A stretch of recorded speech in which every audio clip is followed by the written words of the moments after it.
Hello and welcome to News Across Nigeria. I'm Olumide Macaulay. Coming up on the program.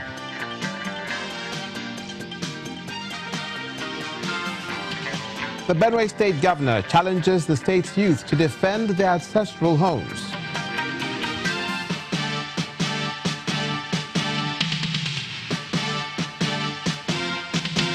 And the Bauchi State government flags off its polio immunization campaign.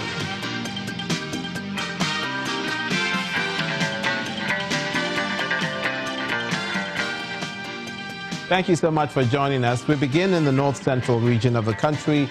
Worried about the continued attacks on communities by suspected herdsmen, the Benue State Governor, Samuel Otom, has asked the people, especially the youth, to defend their ancestral homes instead of seeking refuge elsewhere. He gave the challenge during a visit to Adaka and Nagi communities in Gwe West Local Council, where the people besieged his convoy in protest over the attacks. The youth say they are protesting against the killing of over 20 people at the weekend and the displacement of over 20,000 people from their homes, allegedly by herdsmen.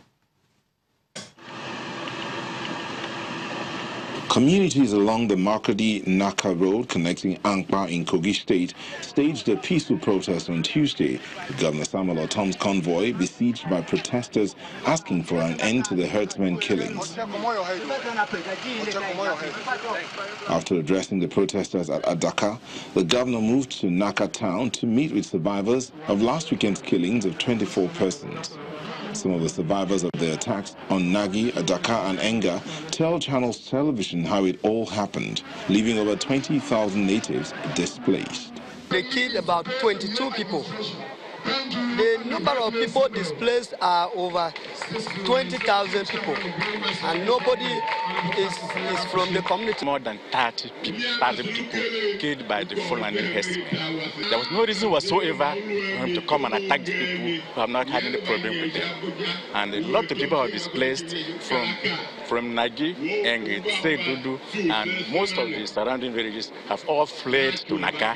They are making so much pressure on the people who are in Naka. The host community leaders asked the federal government to support the implementation of the anti-grazing law and end the circle of killings. Life in those communities has been reduced to nil. People are really displaced and are suffering. I wonder what will happen during this next farming season. When Fulanis have sacked our people, they are staying in their compound, eating their crops and doing massive destruction over everything. So the federal government should support Benue State government in enforcing the implementation of the anti-open grazing law. That's the only solution to this problem.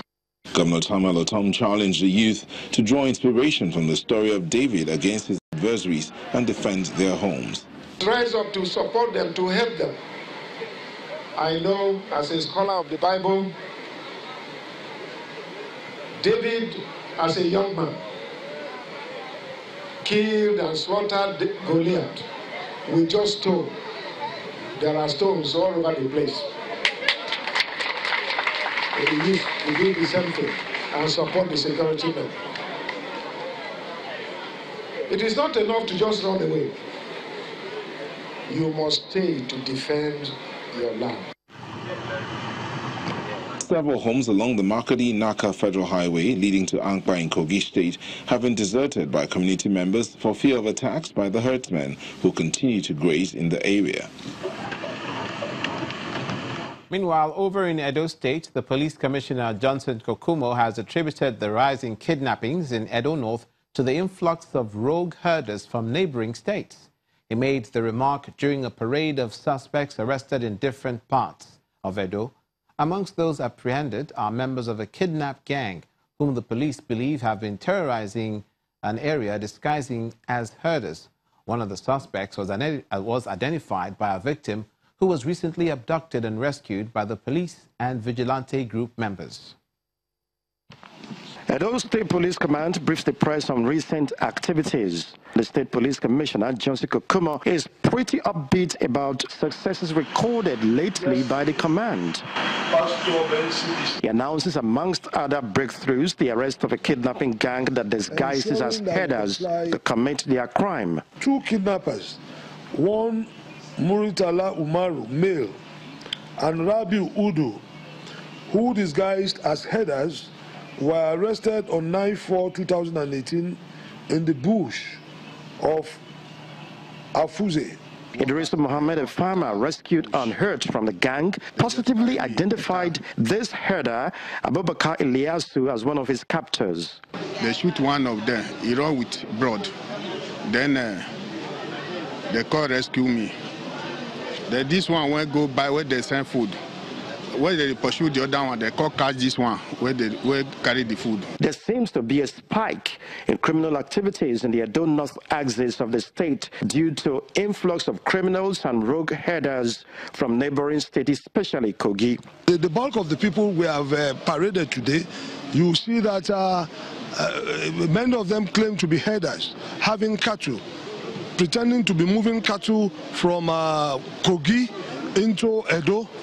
And what you find with them is some of them carrying arms, kidnapping people. They are more into kidnapping than herding. Various arms and live ammunition, cell phones, as well as some amounts of money recovered from criminal suspects arrested across the state were on display. Usazo Baza Channels Television News.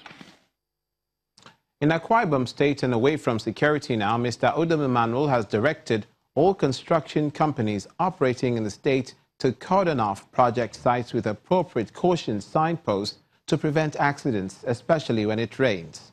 The governor gave the directive when he visited the family of a 7-year-old boy, Jeremiah Fultus, who drowned in a drainage tunnel in Uyo, the state capital.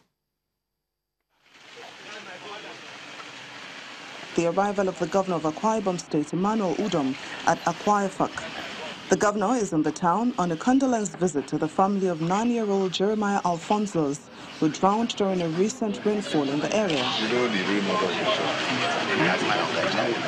For the neighbors, it's not a time to smile, and the father could not summon enough strength to talk about it. I was there, so when the woman was coming back, he told one of his child to wait. So mistakenly, the little boy fell inside the water, and the woman jumped inside to rescue the boy, and the woman stayed there for more than 30 minutes.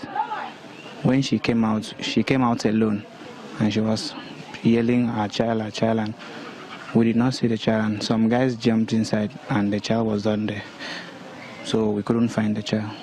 Governor Udom appears to not only share in the pains of this family, he also wants the contractor handling the drainage project to do all it can to prevent a recurrence.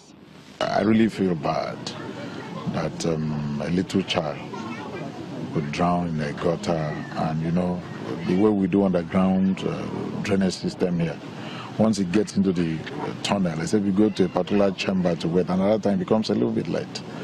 But since this happened, we've had a whole lot of meetings with the major contractors who are handling these underground drainages around the state, so that even while the construction is on, let them at least try to barricade all the sites so that people won't even get close. Because at times, people get excited once they see a whole lot of rainwater everywhere. Although the incident claimed one life, the governor considers it a significant loss all the same, leaving his state functions to pay a condolence visit to Jeremiah's family. However, this visit may be of greater value if the governor's directive to perfect the storm drainage system is carried out to avoid further loss of lives. You're watching news across Nigeria. Coming up, Bauchi State begins its 2018 polio immunization campaign. Please stay with us.